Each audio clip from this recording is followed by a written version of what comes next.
इधर ही आ जाइए।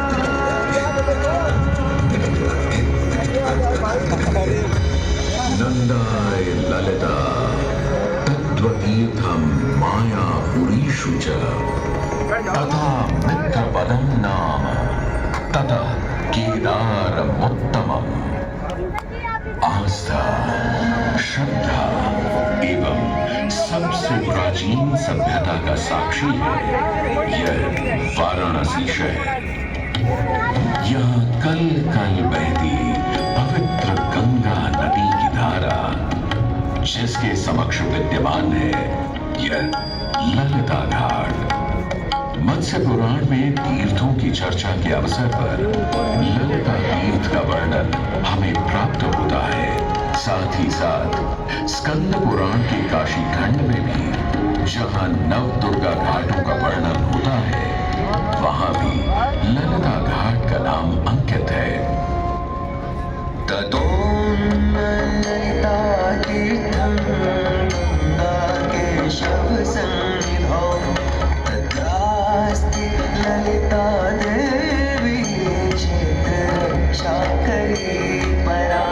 साच पूजा प्रयत्नेन सर्वसम्पत् समृद्धये ललिता पूजकानां च जातु विघ्नो न जायते।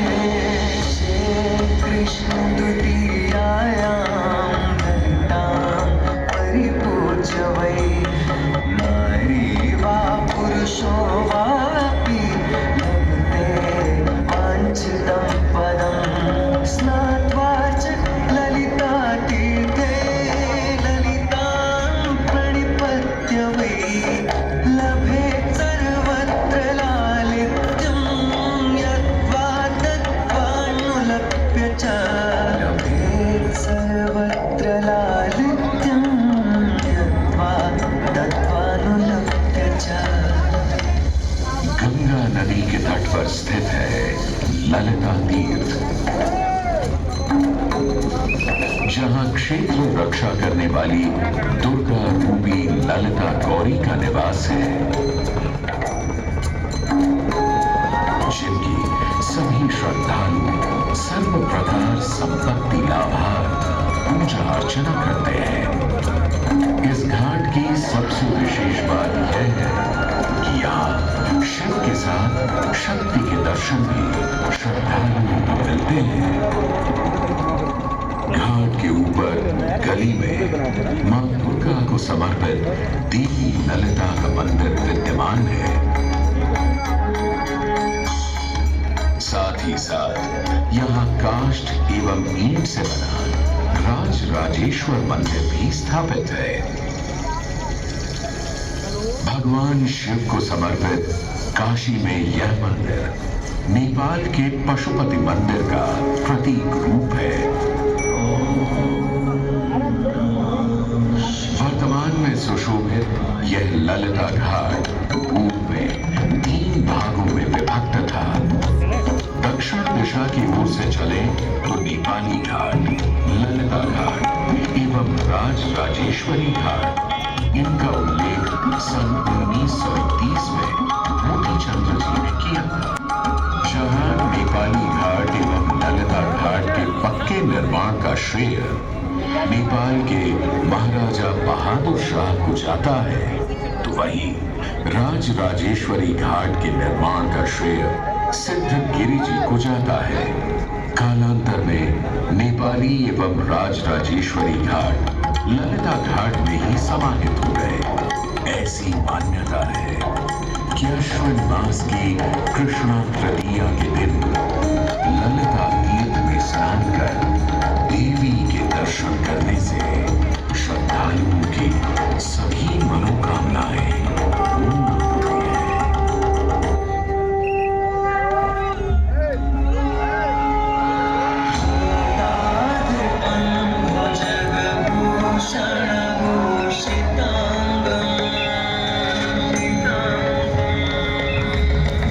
राजराजेनां वरदरं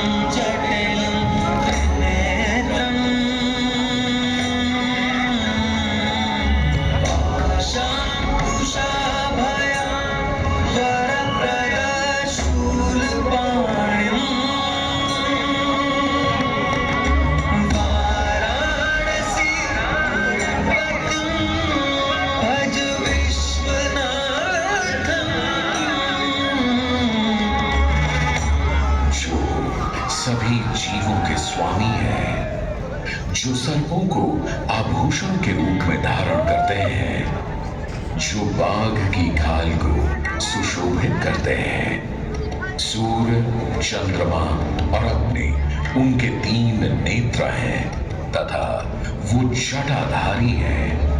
पाश, अंकुश और त्रिशूलधारी हैं। वे अपने सभी भक्तों को आशीर्वाद देकर उन्हें भय से सुरक्षा प्रदान करते हैं। ब्रह्मांड के स्वामी एवं वाराणसी के भगवान श्री विश्वनाथ की हम वंदना करते हैं। मैं आदि नगरी काशी हूं। ये काशी जो स्वयं भगवान शिव के त्रिशूल पर विद्यमान है। सृष्टि के प्रारंभ में महादेव ने जब पृथ्वी पर अपनी दृष्टि डाली तो उन्हें एक भाग चमकता हुआ प्रतीत हुआ। उसी भाग को भगवान शिव ने काशी का नाम दिया।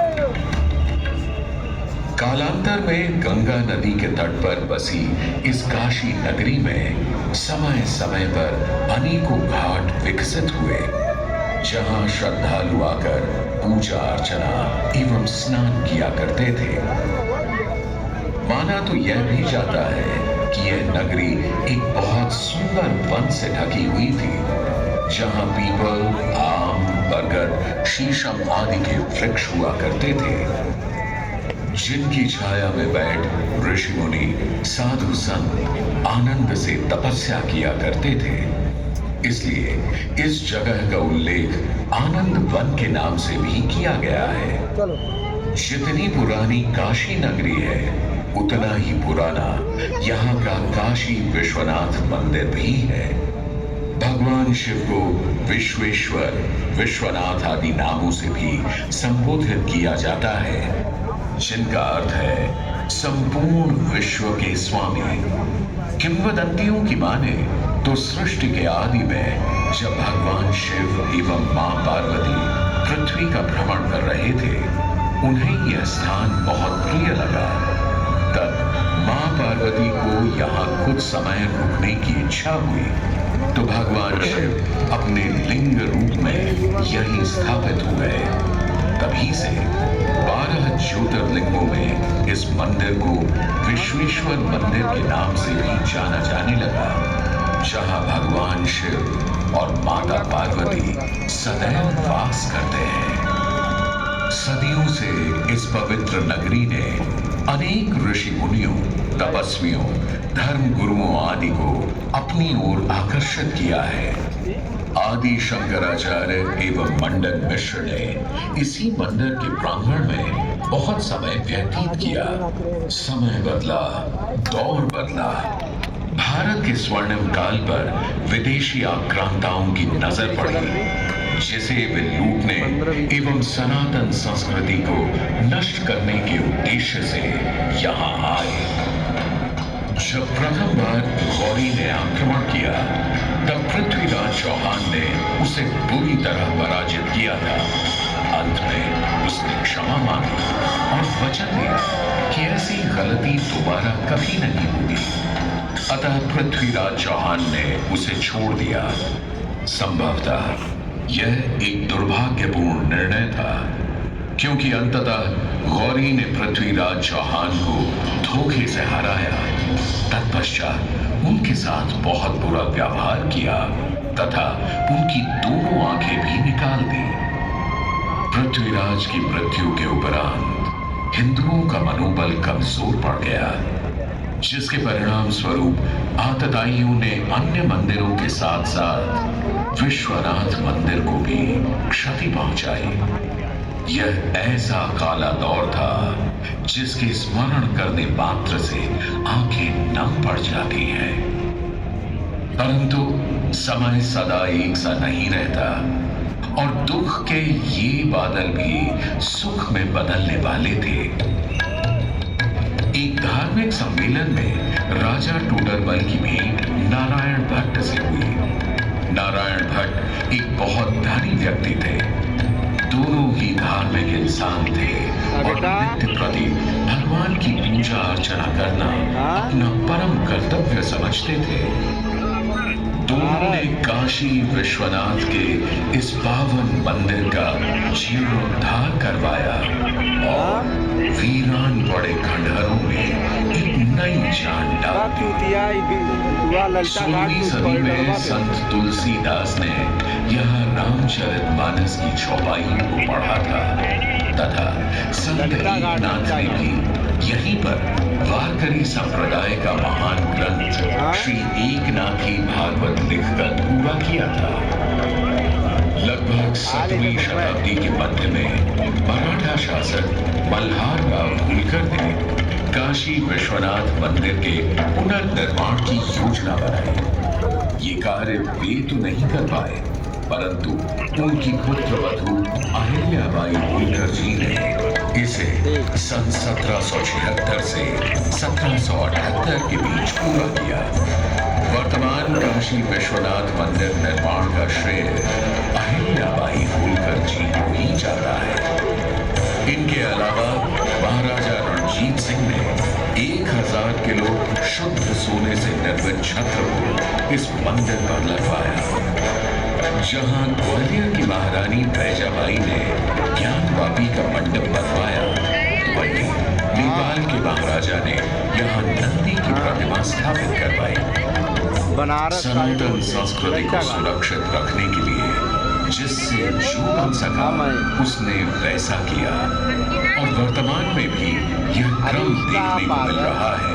सन 2022 में भारत के प्रधानमंत्री नरेंद्र मोदी ने काशी विश्वनाथ मंदिर का जीर्णोद्धार एवं सौंदर्यीकरण करवा इसके स्वर्णिम काल को फिर से एक बार जीवंत करने का प्रयास किया।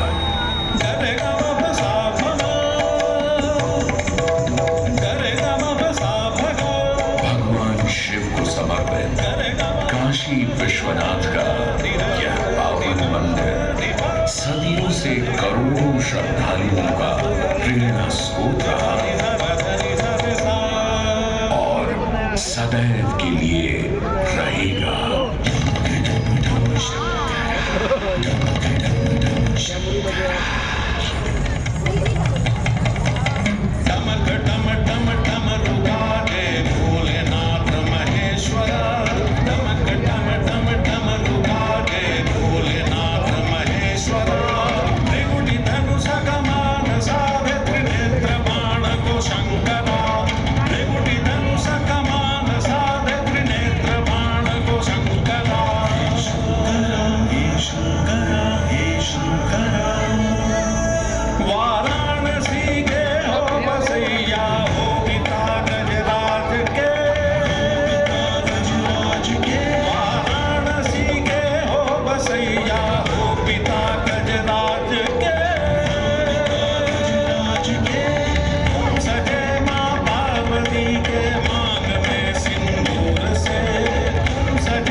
गंगा के समय वासते